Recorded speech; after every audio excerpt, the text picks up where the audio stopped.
It's a really great pleasure to welcome you all to this webinar on behalf of the WALA board. We're going to be looking at a very real issue for our airports, which is obviously managing CapEx projects where traffic has all but disappeared for a lot of us. I do see quite a few friends in the attendance list, but for those who do not know me, I am a current and past serving member of the WALA board based in Sydney, Australia. I was counsel for Sydney Airport for a number of years and have now crossed over to the investor side, looking after private market airport investments for Morrison & Co.'s clients. And despite my location, I must also call out I am a proud Kiwi. So before introducing you to our speakers, I do have a number of thank yous and administrative matters to attend to. The first is RBX, who as usual have been working incredibly hard in the background to make this webinar happen. Thank you. And our sponsor, global law firm DLA Piper, who are very well known to the airport community in Australia and undoubtedly to many of you on the call today. They do have lawyers located in more than 40 countries throughout the Americas, Europe, Middle East, Africa and Asia Pacific, and a global aviation team that sits across those regions, working seamlessly across borders on all aviation matters. So do feel very free to reach out if you would like specific contacts at DLA for your region. So tonight we are going to run the session as a Q&A with our three speakers, and to help with the technology, I do ask that you remain on mute throughout the session. If there are questions, please do feel incredibly free to use the chat function. I will attempt to collate and bring those questions together and weave them into the discussion. If we need to, we can certainly have additional Q&A at the end, but I will try and do that. The lastly is this will be recorded, so it will the session will be available afterwards. Please just reach out to the WALA email address and that will be sent through to you. So I think that's more than enough from me for now. Tonight we will be talking about managing what is often a very, very big expense line for airports in a situation of severely diminished revenue, and obviously, at least in the short to medium term, an uncertain future. On our panel tonight, we have Joanne Khoo, General Counsel for Cairns Airport in Australia and ex-Sydney Airport colleague of mine. She is also a construction lawyer by background. Simon McPhee, General Counsel for Perth Airport in Australia, similarly has a construction law background. And Christine Kranich, Counsel for Anneke Siebeth-Dabelstein in Hamburg, Germany, who has wide experience with aviation matters for clients. So we've got a fantastic and highly credentialed panel. Thank you to each of you in advance for the discussion tonight. So Joanne and Simon, turning to you firstly as our airport counsel, if I could ask perhaps Joanne first and then Simon to follow, what are the issues that you're currently facing at your airports when it comes to CapEx projects, and what's your sort of broad perspective on what COVID has done to the environment?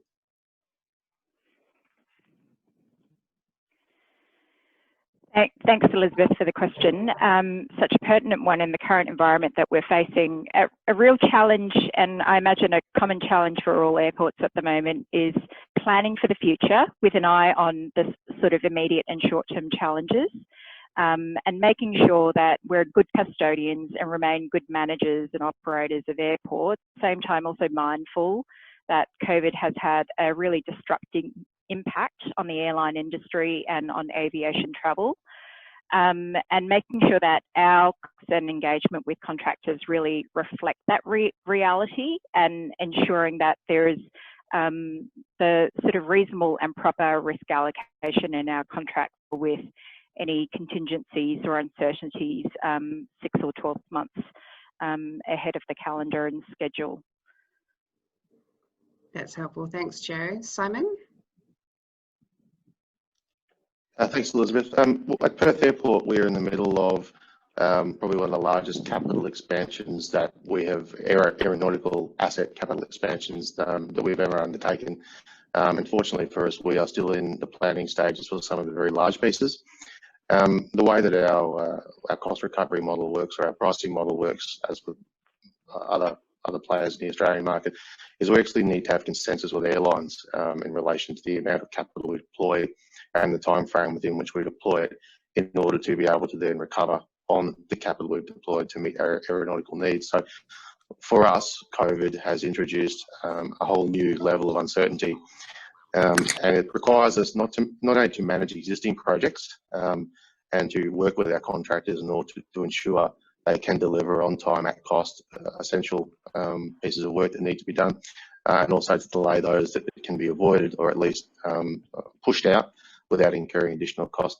It also means that we have to work with airlines to help understand how they see traffic returning and in what sort of time frame. And for us, that's absolutely critical, because there are certain large projects like our parallel runway project, our terminal expansion and whatnot, that are looking around the $1.5 to $2 billion spend that you simply can't turn on and off. And if you don't turn it on and foot traffic comes back quickly, then we find ourselves in a position where we won't be able to service the state properly.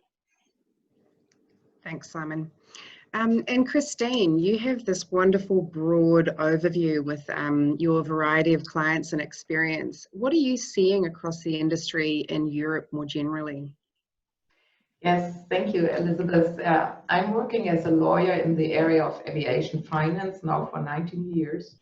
And yeah, with the most important contractual partner of the airports, the airlines, but as well also with aircraft leasing companies and banks. And as a transaction lawyer, my main activity is drafting and negotiating sale, lease, finance, and maintenance contracts for aircraft. And as the airlines, due to the measures to stop the further spread of COVID-19, did hardly generate any money during the period from mid of March until mid of June, so for 3 months, and then only recovery is really very slow. They still had to cope with enormous monthly fixed costs and expenses. And so it became a main issue, how could such payments be avoided or at least reduced or postponed? And one big cost factor is the monthly aircraft rental or loan payments, because a lot of aircraft are financed or leased.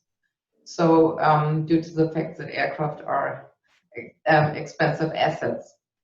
And I encountered that although most or almost all aircraft lease agreements have a so-called hell and high water clause, which means you have to pay the monthly rent no matter what happens, that many airline or aircraft lessors actually agreed to so-called rent deferral agreements, so that the monthly fixed rent amount are deferred to a certain period of time, or that they switch from fixed monthly payments to power by the hour payments, which means you only have to pay a certain amount for the actual hour operated.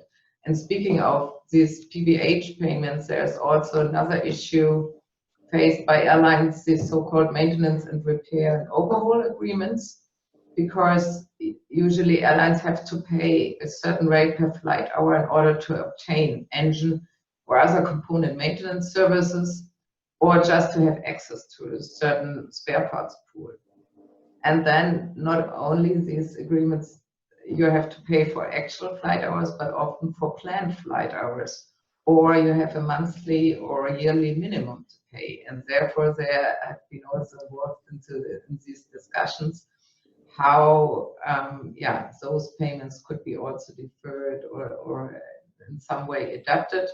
I mean, sometimes if you're lucky, you have a clause in the agreement, but I mean, almost nobody had ever envisioned a scenario like this, but what happened this year, and therefore that is mostly not the case. Then there are, of course, force majeure clauses, but these usually only help the MRO, the maintenance provider, to excuse their services, but not payment provisions. But we have here in Germany that helps a lot, at least German law-governed contracts, with a statutory provision, which is 313, the German Civil Code, and which says roughly in extraordinary circumstances, people can ask to adapt their contractual provisions if they cannot be held to that. It's really an exceptional clause, but that is also, I think, could also help airports for certain provisions maybe. And that is so far for my introduction. Thank you, Christine. So a question more broadly to the panel, and perhaps actually we might pick up with yourself, Christine, if you don't mind. Has the pandemic actually changed your thinking about managing and contracting with parties in the aviation space?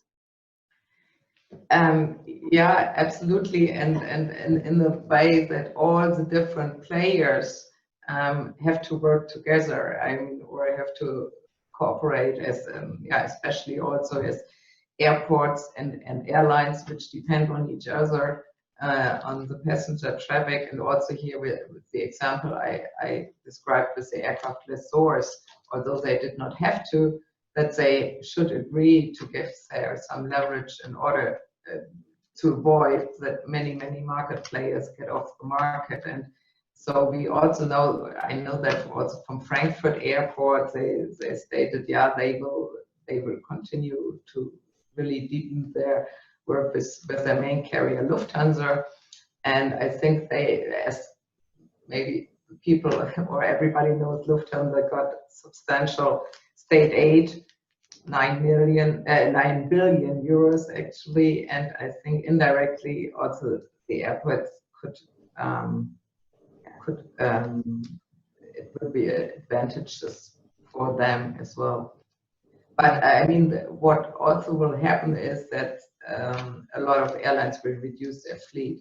Actually, for example, Lufthansa has agreed, Lufthansa Group had 760 aircraft, and it will still next year be by 300 less, but even in 23, which is now the envisioned as a recovery year, it will be 100 aircraft less. And so, yeah, people have to cope with that and work together on that. Absolutely. And so, Joanne, a similar question for yourself, picking up on something you'd mentioned earlier about risk allocation. When it comes to how your thinking has changed a bit more narrowly when it comes to, say, construction contracting, and then that sort of back-to-back idea with your airlines, what are you actually working through, and what do you sort of mean by that? Thank you, Elizabeth. I think current sort of climate really gives an opportunity to think about the right form of procurement and the right form of partnering. A few years ago, relationship contracting and partnering was really the vogue and sort of receded a little bit. But I think in the current climate where there is so much uncertainty, there's probably much more an impetus and a need for partners right across the construction industry and indeed our broader stakeholders to look at sharing the risks, especially around risks that can't be easily priced or measured. That's really my comment around appropriate risk allocation. I think in a market where there's lots of certainty and where the projects with a high degree of certainty, definitely the traditional model of contract engagement and partnering has shown time and time again to work really well. But the current challenges of the environment that we're all facing with the number of variables out there means that there's a genuine opportunity for partners to really think about how they share those risks and how they take some of the upsides as well as downsides so that all parties are set up for success. That has many advantages, including moving from the more traditional and conventional adversarial form of contracting, which traditional models can lead to. So I see some real opportunities for a fresh and new dialogue, which the industry has been calling for a while, and and it's definitely become much more of the public discussion at the moment. Thank you.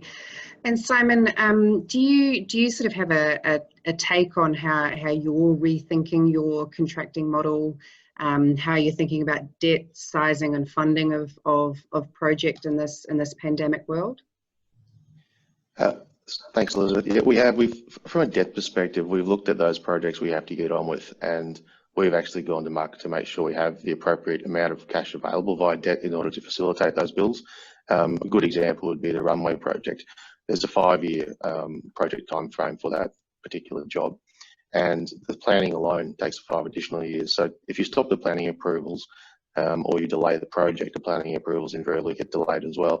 It's very difficult then to start it up again when you need it. And Perth Airport is in a somewhat unique situation whereby we still have quite a lot of traffic going through the airport because we facilitate fly in, fly out mining to the Pilbara regions. So we still have half the airport open most of the time. And in our peak periods, because FIFO operations tend to fly during peaks from 5 a.m. to 8 a.m. and then from 4 p.m. to 7 p.m. our runway capacity is currently full. So in order to facilitate those sort of peaks, we still need to be looking at those sort of long-term projects. And with the debt as cheap as it is at the moment, and the airport's still a very viable investment option, feedback from the market we have had to date is that that is probably the cheapest and most effective way of moving forward with large capex jobs, even if some of the commercial airlines might not necessarily be interested in that work at the minute. Mining companies are interested in it. So it's a slightly different model in Perth, and the options we have for facilitating A, the financing, and B, repayment of it, comes with partnering with different types of counterparts. So we may partner with mining companies to do that. We may be able to partner with other users of the airport in order to facilitate pushing forward with those projects. From a risk allocation perspective, I greatly admired Joe's view in relation to moving to more of a relationship-based contracting model. To date, my experience has been that in Australia, we're probably not quite sophisticated enough in development of our thought processes space to get there. And the way we have dealt with that, and it's been on a continuous process before COVID, and we picked it up more now, is we have tended to maintain a stance that we want the more traditional contracting models in place, where there are harder obligations and the risk allocation is, what we consider it to be fairly proportioned, is still as beneficial as possible for the airport, and then to take a view on what we want to step away from. So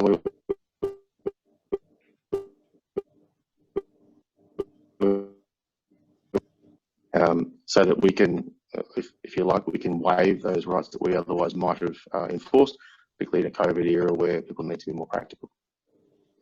Thank you. And just staying with that, perhaps a slightly different question. How are you thinking about the safety of the travelling public, and how does that play into your thinking around these large capex programs that you have in train, so to speak? From a safety perspective, we've obviously have a broader safety issue, which is how do we run an airport safely and efficiently and give people comfort that they have all the amenities they need and they can travel without fear or concern. And we have more broadly our infrastructure program and our ongoing capital build program is designed to facilitate that, to ensure that we have as much as possible the most up-to-date safety systems in place. We've moved to Cat 3 lighting, etc., to make sure that we can put planes up and land them safely during adverse weather conditions. All of those safety programs have continued. All those projects that are safety related have continued unchanged. There's been no delay at all. Perth Airport's commitment to safety is absolutely paramount, and I think it's critical, particularly in uncertain times, to give that comfort to people. From a COVID perspective, we have spent a deal of time, particularly when COVID first arrived back in February, March. We stood up our crisis management team.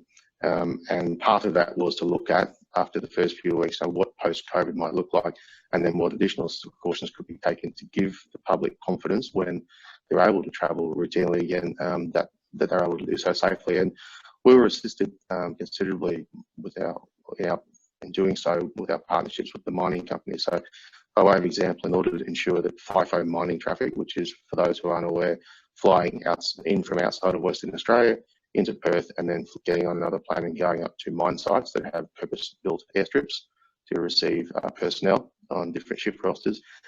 We partnered with the mining companies to ensure that they were able to give comfort and to their personnel and also to themselves that they could, as far as possible, test and manage COVID to ensure that there were no employees who were flying in from the East Coast or even from the West Coast at the time who got on the plane who were potentially COVID positive.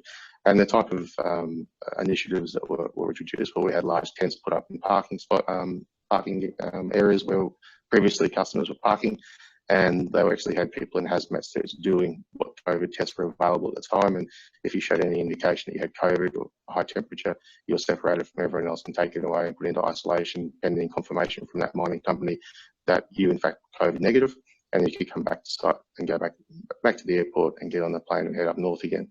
Longer term, we have various initiatives being put in place now to give the comfort that the travelling public will ultimately need. We're looking very closely at moving to biometrics as quickly as possible to make things as touch-free as they can. And we also have other smaller scale things, that partnering with some of our retailers to ensure you have COVID safety travel kits. So you can actually buy at the airport at close to cost price. A kit means that when you get on the plane, you have your hand gel, you have your face mask, you have all of that provided to you ahead of time. And particularly if you get to the airport and you haven't had time to get it. And those type of initiatives will continue. So there's probably the large scale, more expensive ones like your biometrics, then just the small things we think that will give your everyday traveller comfort that getting back on airplanes is safe. And Joanne, is that something that Cairns is considering and working through? Very much so, thanks, Elizabeth. Aid and the hygiene, the very visual hygiene practices are still the clearest markers that give confidence to the travelling public. So Cairns Airport has installed a number of signage right throughout its newly opened T2 domestic terminal now, that basically is giving the public confidence that we take safety seriously, and we've asked our contractors and all of the retail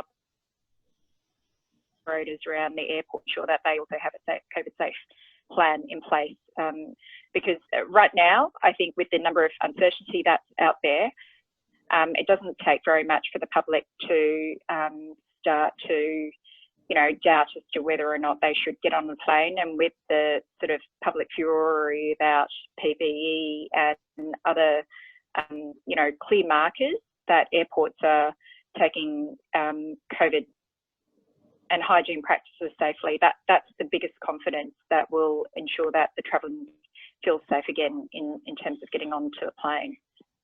And I guess from a CapEx perspective, we've got to ask ourselves, what is the capacity of our areas where passengers and the travelling public well, and what does that actually mean for the sizing of projects going forward? I wonder, Christine, also just from your experience, that broader perspective, what are you hearing around expectations, I suppose, of airports when it comes to safety, and in particular when it comes to a new build or whatever it might be? What types of considerations do you think your clients will be expecting of our airports? Yeah, I mean, I think it's again an area where airlines and airports have to work together, because there were also different measures, like, for example, in the airport, all these distance floor markings or stands for distancing notes. Then the security control processes need to be modified. In order to avoid also personal checking and scanning, we had this for boarding by groups for the airline to keep safety distances. Then there was also this measure to close all the lounges, so all the Lufthansa lounges, for example, worldwide have been closed. They had a free edition of hand luggage, for example, and try contactless boarding, quick boarding gates, and also to avoid buses, or if there have to be buses to be brought to bring the passengers to the aircraft to double the size, or to do it more on the fingers at the airports in order to avoid big crowds. And they had also changed the service concept on board. And there was a big discussion actually in Europe here with the airlines that the airlines, or whether the airlines should be forced to actually leave the middle seat free. And they by all means did not want to have that, because that means less money they can make it. And I think it's now the understanding, because it's an obligation to wear masks, and that due to that there is not that obligation to leave the middle seat free, but the airlines actually market it. So you can pay extra money to sit in a row with the middle seat left free. That is also one issue there. Clever airlines. So turning at a practical level to managing projects and contractors during the pandemic, Simon, you and I have had some quite interesting conversations about the status, I suppose, of some of the really large projects around the country here in Australia, and what that might mean for the airport operators. Could you perhaps talk a little bit about that, some of the projects you're aware of? And I'm asking this question in the context of how easy or not it is to unwind a project, and just thinking through the key legal risks and issues as you see them, those sort of variety of stages of capital projects around the country. Sure. So that if we look at various, I might use examples of projects, and if we go back to the very start, we look at Perth Airport's runway project, that's still being planned, so we're still getting our planning approvals. There's a commitment there obviously to designers and whatnot to get on with making designs, and there's a requirement to go through the planning and approvals process with the department, the regulators, etc. And ultimately we'll need to put to market a contract for tier 1 contractors to bid on to build the runway. But the capital investment in that project at this stage of the piece is probably at what I would consider it's the least risky, i.e. there is a certain amount of money that has been spent and has to be spent, and it's in the tens of millions of dollars to get to the point where you can let the project. But there's no big lumpy progress payments that need to be made. There's no big heavy pieces of equipment that have been bought. So for that reason, that type of project you can turn up or turn down until you get to certain critical points or milestones as your project develops. At the other end of the spectrum, there are those airports in Australia that have built large parallel runways, very expensive ones that have recently come online and are only now, after they've had time to settle, available for use. And they can't be, well, in theory, they wouldn't be being used at all at the minute. And the best example of that is Brisbane Airport, which is a great airport, but for them, their parallel project runway is essentially a sunk cost. And it's been paid for, delivered, whatever claims they've had are likely mopped up by now. And that's a capital spend that is very difficult to unwind. Well, you can't, it's already been spent. So it'll be a wait and see, wait until the traffic comes back. In between those 2 points are a myriad of waypoints, depending on the type of project in question. So if we step away from large construction bills like that and look at another project like our gates upgrade is essentially improving the international gates in our international terminal to make sure that people can more comfortably and safely disembark and embark on the aircraft. Now that job is essentially a supply and install. You supply large, you design, supply and install. You make a pitch with a design for an appropriate gate design. Then you go away and have the gates fabricated. You bring them in on ships, 6 of them, and then you install them. So in that type of job for Perth Airport, it's very difficult to turn any of it off because we have already committed to a significant spend and orders have already been in place. So the contractor has already bought the gates. The contractor then has the gates on the boat. They're landed in Fremantle, and we will need to ultimately pay for those gates once they're installed. So for us, that's still a significant capital outlay, but we took the view that because we were working on a terminal, even though we were committing to payment for a capital project that we may not immediately see the benefit of, the time and cost savings we can get by allowing that contractor to work on multiple gates at one time, which was not possible pre-COVID, ultimately will deliver for us a saving in that project and an efficiency. That means that when we do need them, not only have they all been installed, they've also all been properly tested, they're all safe, and it's been in an environment that was far less difficult and onerous for the contractor. So we have a truncated construction, build, install stage that gives you a significant saving. So that's been a positive, and it's a different way of looking at it. We could have taken the view that we didn't want to spend that money and we wanted to try and stall the contract or put it off. The unfortunate truth is with large construction contracts that to turn down or turn off large construction jobs is very expensive. Abortive costs are almost unrecoverable. And if you have an instance where you actually have one contractor who, say you turned off and the contract was, if you're in the situation where you had force majeure clauses that provided for, among other things, relief for pandemics, and it went on for a long period of time and your contractor left, and then you tried to bring in a third-party contractor to pick up the difference, the risk profile of that third-party contractor would apply to that job is significantly increased, as would be your cost. So the opportunity to turn down or turn off contracts prima facie is quite difficult, particularly if you've already reached those stages where you've had large lumpy payments or you're mid-build. If you're mid-build, it's almost, to my mind, critical that you complete, because the cost you'll incur otherwise, the over and above, is quite significant. And ultimately, it would be very difficult to then go and justify the efficiency of that capital spend to airline counterparts that ultimately will be asking to pay for it. Yeah, exactly. And it actually brings us to an interesting question that's come through from President Diego to Joanne and or Simon, asking about Australian government support for airports and that landscape of financial support and stimulus through the COVID environment. So perhaps to Joe, did you want to talk through that?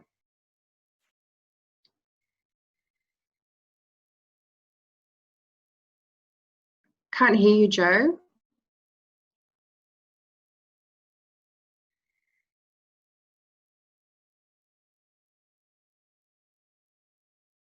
Still not hearing you, sorry.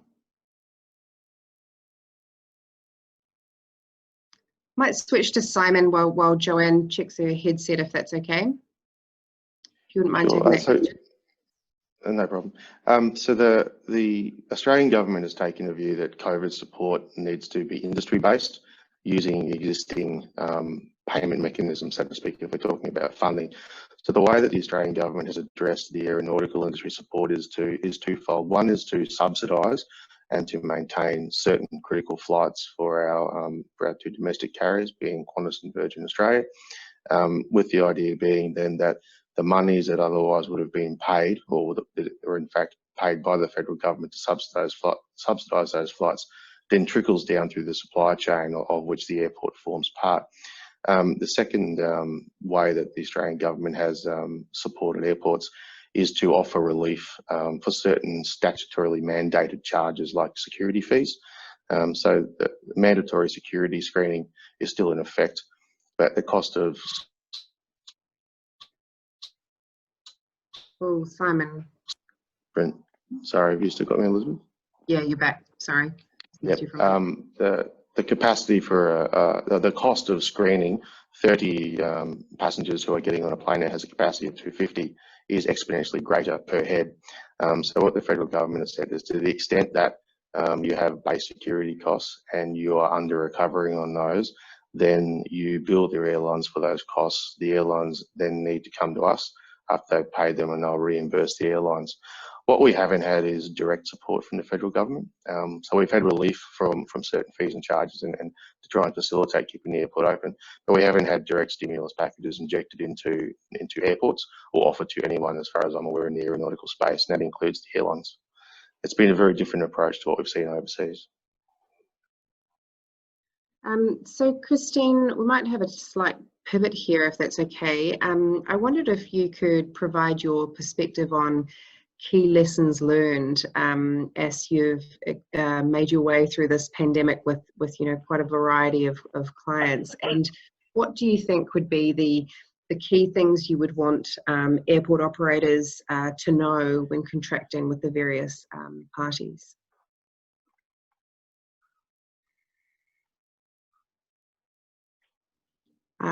I think you're on mute, Christine.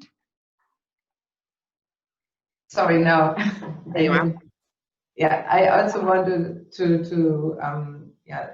say something to the question before, because the state aid is also a big issue in Europe, and actually the European Commission announced already in March temporary framework for state aid measures, and there were loosened requirements due to COVID-19, and this is available for all kind of companies, and it is available also for airlines and airports. Actually, airlines, as you know, have taken it, like the Lufthansa, but also smaller ones in Germany like Condor or TUI, and in France, Air France. But also airports, although it has not been that much, but we know that for some smaller airports at least that also has to be granted, because they always have to get the approval if it is state aid by the EU Commission, but they have so far approved much of that. And I think that is, if a state can aid somehow, then they should do that, because there's also one project here with the airlines, which has also been a discussion already prior to COVID-19, which is becoming more sustainable and greener. And but that would also mean investing more money, because, for example, for biofuels, they are much more expensive than kerosene, or investing in newer aircraft with more environmental friendly engines. And so I think there are also projects, or the manufacturers have also tried, for example, for Airbus, to convince the government to support such measures, because it would also assist the manufacturers and the airlines, and also the airports. I think if they also can state that they actually have become more sustainable or greener. Actually, the French government aid was linked to that, and there was a big discussion why in Germany it was not linked that way, because they had to reduce the carbon emissions by 50% until 2030 for mid and long haul flights, and for inner flights even until 24.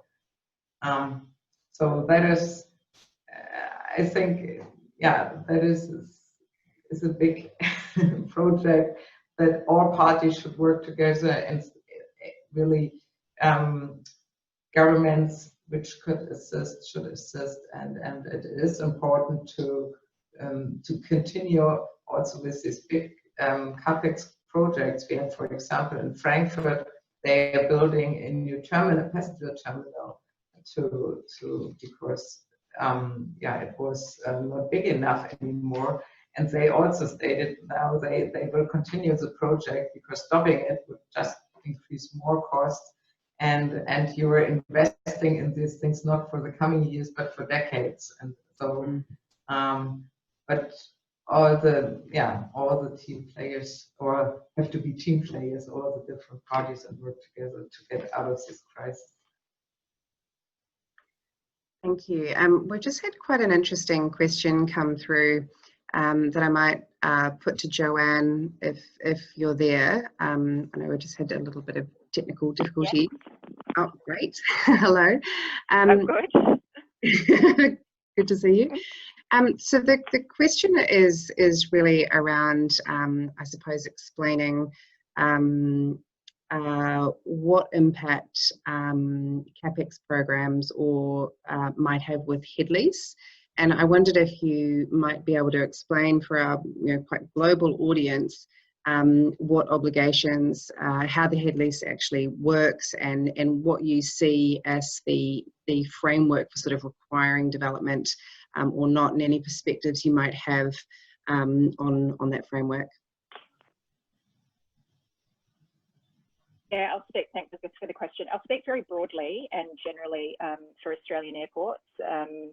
And Cairns Airport is slightly different, because the head lease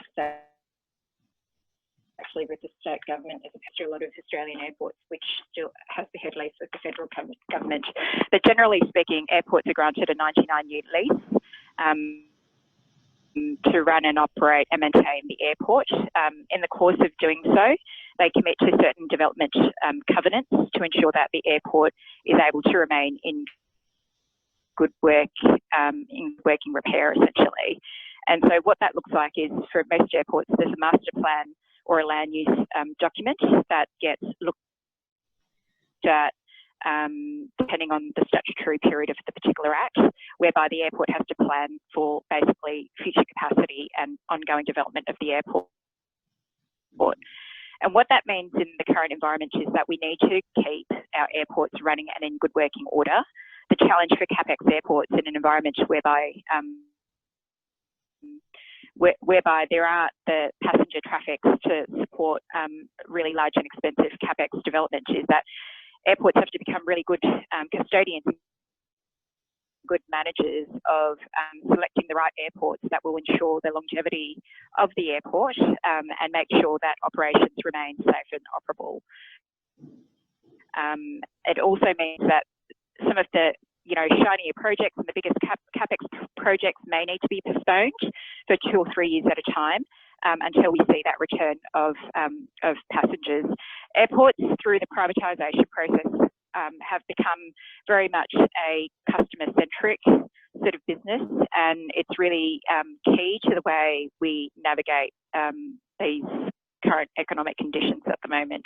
And it really is about selecting the right projects that ensures that we maintain and are compliant with our head lease, but at the same time ensuring that we don't lose sight of the bigger picture, which is that there is inherently lots of value in airport projects and airport infrastructure. I hope I've answered that question, but I'm happy to be more specific if there are further questions arising from that. No, I think that's great. Thanks, Joanne. So look, we are getting fairly close to time. I can see some questions that have come through in the chat box that we have sort of talked around, but I might try and actually wrap up now and ask each of you, perhaps starting with Christine, what do you think your key lessons learned through this pandemic when it comes to construction contracting, dealing with banks and fundings? And please feel free to pick and choose, because I know you're coming from a different angle with that one. But same question also to Simon and to Joe. Yeah, I think the adequate provisions must be made to ensure that significant liquidity challenges which are currently being incurred do not impact on airports' strategic ability to serve, develop, and evolve into key infrastructure, both now and in the future. And therefore, airports and airlines should work together to get out of this crisis, and should both be supported by government aid programs to assist them if these government aid programs are there. And because we need the connectivity also in the future, and therefore it's really also important to support them now. Simon, would you do things differently if you knew a pandemic was coming? I think I would, definitely. And I think we have been quite lucky in that we are at the stages we're at for certain of our large capital bills. We've got certain sunk costs in probably $100 million worth of key infrastructure upgrades that have to be done anyhow. They're safety related. We've worked with our contractors to push back that which we can and to maximise efficiency both in cost and for their ability to construct in areas where we can't. And some of that is due more to fate than excellent forward planning. We have been fortunate. Had we been in the middle of a major terminal development, that would be very different. So I think that we'll definitely, as will probably everyone in the market worldwide, I would have thought, be looking at ways to better manage the risk of global pandemics and interruptions to essentially airport traffic, and what that looks like. I think is not awfully complicated, but it'll just be an appetite to share more of that risk, to Joe's earlier point, and also to better consider how you plan your projects, noting that whilst none of us thought it was the case, but the constant growth in passenger numbers and the demand for the airport may not be as constant as we had originally anticipated based on historical analysis. So for us then, the look forward has to be to consider what that may look like, and how then we can adjust the risk profiling of our major construction projects, the timeframes over which we agree to undertake that development. And Joe spoke earlier about the commitment under the head leases to continue to develop the airport, to be used as an airport, and the way the land has to be used. All of that exists, but to my mind, under our head lease, we have sufficient flexibility to be able to do it in a manner that keeps the regulator happy and the federal government happy, and it will more be being able to appropriately balance the delivery of those large capex build with the expectations of our customers. Joe also mentioned that airports have become very customer centric, which we are, and one of our biggest challenges is going to be to manage the risk of future interruption to passenger packs and commit to large capex projects that are unavoidable. And for us to meet the needs of our clients, meet the needs of the people of Western Australia, they are going to be far more demanding, I think, than perhaps what we're contractually obliged to do under the head lease. And they will not, I think, it will not be well received once the pandemic is a sign to history if airports have turned off their large capital expenditure, because when the tax comes back, and if our forecasts are to be believed, which I think they should be, it will come back quite quickly when it does, when confidence returns to the market. And I think we saw that post 9/11 and post GFC. All that's there gets turned on quite quickly, and people expect it to be available. So part of, if you look at the investment outlook for an airport, it's mostly with shareholders looking at a 30-year horizon. If we can always remind ourselves when we're planning and whatnot, that we are looking at a long-term investment horizon, and that COVID and other like issues, interruptions, are just that. They're not forever, and things will go back to the way they were, and we need to look at that long-term while managing the risk for short-term interruption as much as we can. I think that can be achieved both between your large contractors and your small, and also the airport working together. Simon. Joanne, do you have any thoughts to add to that? Yeah, I echo a lot of the comments of the other panel speakers. I think a real key lesson is really building resilience into our contracts, and also resilience in the contractors that you partner with. I see, whilst there are lots of challenges out there, there's also a real opportunity to innovate and to build those relationships, which a normal sort of non-pandemic environment might not actually give rise to. So there are as many opportunities as there are challenges in the current milieu, and it goes back to all of those basic sort of principles that you adhere to pre-COVID and pre-pandemic, which is good planning, early and ongoing identification of risk, and really understanding what you contract up to, and building in sufficient flexibility in order for you to sort of plan for the unforeseen events that can occur, and that invariably will occur and arise during the course of a contract. Okay, well, thank you to all of our speakers for your discussion and contribution tonight. It is greatly appreciated. This is a very, very serious issue for our industry, so thank you again for your thoughts and insight. To everyone on the call, I hope that you enjoyed the discussion. We're really enjoying bringing these events together. There are more coming, so stay tuned. Diego, did you want to highlight any into the future, or is that just yet to come? Well, I shall just say thank you to everybody to be there. I'm really happy with this fantastic seminar. Really, really interesting for me, for knowing what's going on in this part of the world, in a huge market like Australia, Asia Pacific area. So we are continuing with our WALA webinar series next Monday, I think so, and the following with what is going on in USA with the pandemic and the lessons learned in this part of the world, North America, and continuing particular issues that is interesting for airport lawyer community. So thank you very much, Elizabeth. Congratulations. Thank you, Christine. Thank you, Joan. Thank you, Simon.